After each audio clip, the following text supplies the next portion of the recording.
안녕하십니까. 신인균의 군사TV 디펜스 브리핑입니다. 오늘도 역시 아주 중요한 군사 안보 국방 무기 관련 소식 간추려서 브리핑 해드릴 텐데요.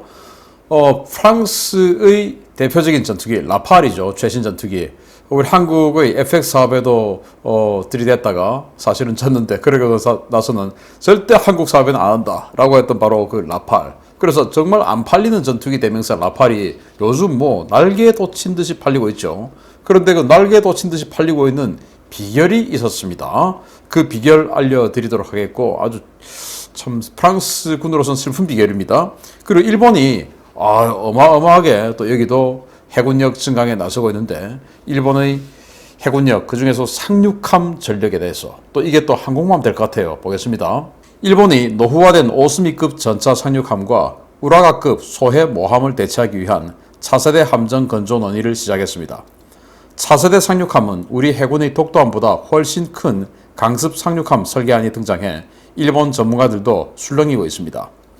일본 해상자위대가 이즈모급 항공모함 2척 개수공사 및 전력화가 완료되는 2020년대 후반부터 노후화된 오스미급 전차 상륙함 3척과 우라가급 소해모함 2척을 대체하는 신형함 건조 논의에 착수했으며 일본 주요 조선소들도 이에 맞추어 설계안을 준비하고 있다고 일본 오신트 소식통들이 10월 6일 잇따라 리포트했습니다.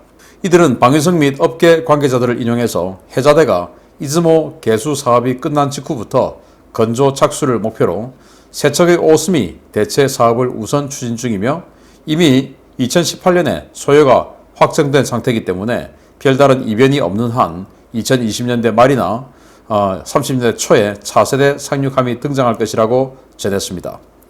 이와 관련해 가장 발빠르게 움직이고 있는 미쯔이 조선은 다층 구조의 LHD 형상 대형 상륙함 설계안을 들고 나왔는데요.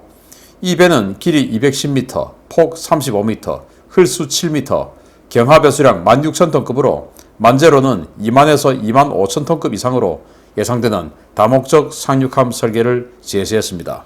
이 상륙함은 매우 작은 아일랜드를 갖추고 있어 넓은 비행갑판을 확보했고 공기부양정 2척 탑재가 가능한 웰덱, 15대 이상의 상륙 장갑차 탑재가 가능한 경납시설, 별도의 항공기 격납고를 갖추고 있어서 MV-22B 오스프리나 F-35B 운용도 가능한 성능을 갖추고 있는 것으로 보입니다.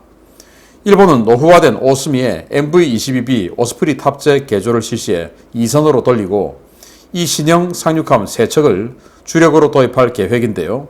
이렇게 되면 해상자위대의 F-35B 운용 가능 플랫폼이 2척에서 5척으로 증가하게 되어서 해자대의 원거리 항공 투사 능력이 크게 강화될 것으로 우려됩니다.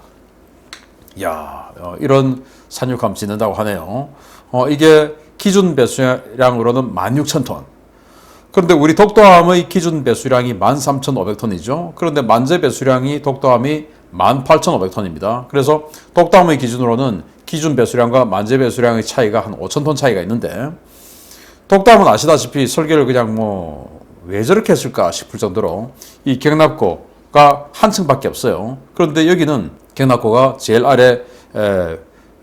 아래에 공기부양정 2개 들어가고 독도함처럼, 그리고 그 위에 이 장갑차들, 상륙 장갑차들 17대 들어가고 그 상륙 장갑차 위에 부분에 격실 들어가서 이제 승조원 거주구역 들어가고, 그리고 그 위에 한층 통을 해가지고 항공기 정비시설 들어가는데 이 독도함은 이 항공기 정비시설 이게 없죠. 그래서 항공기를 제대로 운영할 수 없는 그런 LHD다, LPH다, 그래서 헬기 운용 그런 상륙함이다라고 하지만 사실은 헬기가 이착함 할 뿐이지 운용을 제대로 하기는 힘들다. 상륙함 역할하고 같이 하기는 힘들다라는 그런 겁니다. 마라도와 마찬가지고.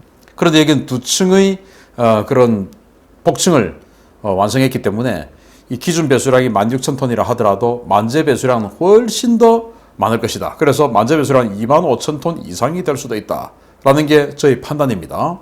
그래서 독도함이 길이가 199m 아닙니까? 그런데 이건 길이가 210m. 그래서 여러 면에서 독도함보다는 훨씬 큰 군함이 나올 텐데 독도함하고 일본함하고 조금 경쟁 기종이었다고 생각됐던 게 오스미가 있습니다. 오스미 9,000톤대 초반의 그런 상륙함인데 그 오스미가 공기부양정으로 초수평선 상륙하는 상륙함이거든요. 근데 오스미가 나온 게 1998년도예요. 그러니까 지금 일본은 함정을 30년 이상은 안 써요. 그래서 지금 30년 다 돼가죠. 그러니까 지금 오스미 후속 사업을 해야 오스미가 대체되기 시작하는 2028년에는 이게 나오는 겁니다. 그런데 오스미하고는 다르게 이건 완전히 항공기 운용을 아주 잘할 수 있는 이런 형상으로 돼 있고, 그래서 개방형 갑판 채택을 해서 아마도 저는 제 생각에 이 이즈모급 항공모함이 일본 측 발표로는 F-35B 최대 12대를 운용할 수 있다고 했거든요. 근데 일본은 F-35B를 42대를 도입을 합니다.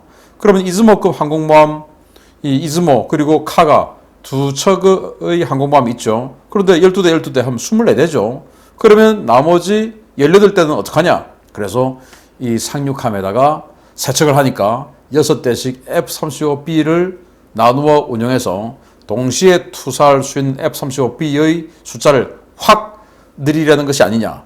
그렇게 해서 지금 일본이 4개의 호위 대군이 있으니까 이즈모와 카가 1호위, 2호위, 그리고 이제 이것들 나누어서 또 3호위, 4호위 이런 식으로 분산시켜서 각 호위 대군의 함대 방공용으로 쓰려는 것은 아닌가라는 생각을 해봅니다. 아무튼 일본도 이렇게 해상 전력을 계속 확충해 나가고 있는데 우리 한국도 여기에 맞추어서 일본은 이런 식으로 이제 항공모함 5척 가는데 우리는 경항모 1척 가지고 되겠습니까? 그러면 우리는 어차피 항공모함 여러 척을 못하면 하나를 아주 내실 있는 항공모함으로 가야 중국의 5척 항공모함, 일본의 5척 항공모함에 대응할 수가 있겠죠. 그래서 우리는 7만 3천 톤의 중대형 항공모함으로 가야 된다. 그것도 캐터필터로 쏘아서 쏘띠수를 크게 늘리는 이런 항모로 가야 된다.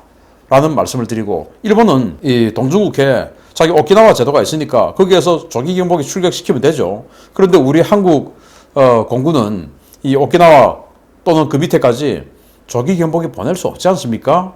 가서 그냥 다 죽는 겁니다. 조기 경보기 없는 항공부대는. 그래서 일본하고는 우리 좀 다르다. 그래서 우리는 반드시 항모에 조기 경보기를 독자적으로 탑재할 수 있는 캐터필터식, 이 캐터바 방식의 항공모함이 필요하다라는 말씀을 드리겠습니다.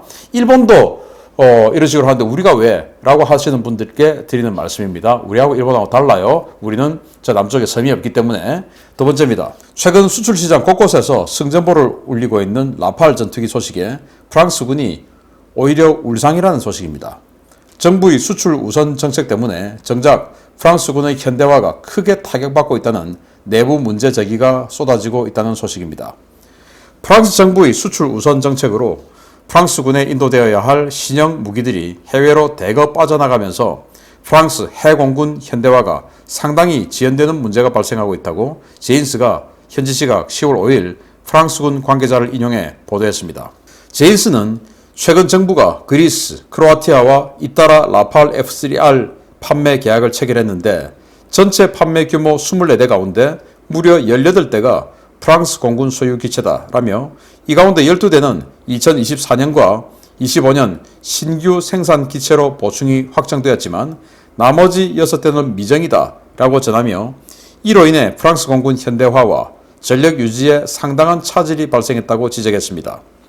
그리스는 지난 2001년 1월 신조기 12대와 중고기 6대 구매 계약을 체결한 데 이어서 지난 9월에 신조기 6대 추가 구매를 결정했고, 크로아티아는 지난 5월 중고기 12대를 도입하는 계약을 체결했는데요. 해당 중고기체들은 프랑스 공군이 지난 2019년 말부터 인수하기 시작한 F3R 버전으로 프랑스 공군 비행대에서도 이제 막 기종 전환 훈련이 끝난 신품 기체들입니다. 프랑스는 라팔 해외 판촉 과정에서 바이어들에게 신속한 기체 인도와 중고 가격을 적용한 저렴한 가격을 세일즈 포인트로 내세우며 라팔의 수출에 총력을 기울이고 있는데요. 이런 수출 전략은 해군에도 적용되어 해군의 라파에트급 호위함 후속 FDI급 호위함 역시 최근 프랑스 해군 물량을 그리스에게 돌려 그리스 해군에게 2024년까지 조기 인도하기로 결정했습니다. 프랑스군 관계자들은 자국군 노후 장비 문제도 심각한 상황에서 정부가 수출을 위해 과도한 출혈 경쟁을 벌이고 있다고 분통을 터뜨렸는데요. 최근 들어 갑자기 잘 팔리기 시작한 라팔, 역시 안 팔리던 것이 잘 팔리기 시작한 데는 다 이유가 있었다는 비판도 있습니다. 자, 여기 라팔 F3R 버전인데 이 프랑스 공군이죠. 여기 미티어 하나 지금 장착하고 나르고 있는 모습입니다. 이 라팔이 최근에 막 팔리기 시작했어요. 그래서 이집트, 인도네시아, 그리스, 인도, 크로아티아 여기에 지금 성공했고 또 UAE F-35 도입 좌절되니까 또 라팔 또 지금 UAE 또 판촉하고 있어요. 그래서 여러분들도 아마 그러실 텐데 우리나라가 아닌 다른 나라의 국방장관 이름 잘 외우십니까? 뭐 이름 외운다 해봐야 미국 국방장관쯤 아니겠습니까? 우리 언론에 자주 등장하고 또 우리 대한민국 안보에 지대한 영향을 미치는 사람이니까 미국 국방장관, 지금 이제 이 로이드 오스틴이죠. 이런 정도는 기억하는데 다른 나라 국방장관을 우리가 어떻게 외우겠습니까? 저도 그렇습니다. 그런데 지금 현재 프랑스 국방장관인 프랑스 팔리 이 여성 국방장관은 제가 이름을 외웠어요. 여성이라서 외웠겠습니까? 아닙니다. 워낙 자주 등장하니까. 그래서 외웠습니다. 그래서 이 파럴리 국방장관은 지금 뭐 거의 뭐 라팔 세일즈맨인지 모를 정도로 뭐 가는 데마다 라팔 홍보를 하고 또 성공 확률이 또 커요. 희한하게. 그래서 라팔을 지금 많이 판매를 하는데 여기에 세일즈 포인트가 중요하더라. 뭐냐? 빨리 준다. 그래서 우리도 홈쇼핑 같은 거 이 온라인 쇼핑하면 얼마나 빨리 배송되어 오느냐 이게 아주 또 중요하죠. 마찬가지로 무기를 사는데 기왕이면 빨리 오면 좋죠. 특히 그리스 같이 이렇게 아주 안보 상황이 갑자기 터키하고 긴장이 됐어. 근데 신형 무기가 빨리 들어와야 되는데 지금 계약하면 앞으로 뭐 7, 8년 후가 되죠. 정상적이라면. 그런데 내년에 바로 줄게. 뭐 이렇게 되니까 좋아. 이제 이렇게 되는 것이죠. 그런데 그렇게 할 수 있었던 비결이 프랑스 공군에 막 납품된 거, 그거 갖고 와 해서 주는 겁니다. 신품 같은 중고죠. 그럼 신품 같은 중고면 우리 K9 자주포를 중고 자주포를 핀란드에 팔았던 것처럼 중고 가격을 받고 파는 게 아니라 신품 같은 가격을 받으면 돼요. 그리고 그 신품 가격 받은 그 돈으로 한국 육군에 다시 새 거 만들어주면 되니까. 그런데 여기는 이 신품 같은 중고 1, 2년밖에 안 된 거를 중고 가격에 그냥 주는 겁니다. 그러니까 이걸 사는 크로아티아나 그리스 입장에서는 완전히 신품 같은 오히려 엔진 기를 잘 내놓은 이런 거를 우리가 아주 싸게 중고에 사니까 이건 뭐 너무 좋죠. 이제 이런 것들. 그리고 또 당장 급한 건 그렇게 신품 같은 중고를 주고 또 후속 구매하는 거는 지금 프랑스 공군과 해군이 이 라팔 토탈 한 200여 대 구매할 계획에 있는데 이렇게 연도별로 쫙 몇 대씩 이제 구매하는 계획이 되어 있지 않겠습니까? 그거 스톱 니들 거 스톱 쇠치기 해가지고 이걸 빼서 갖다 주는 겁니다.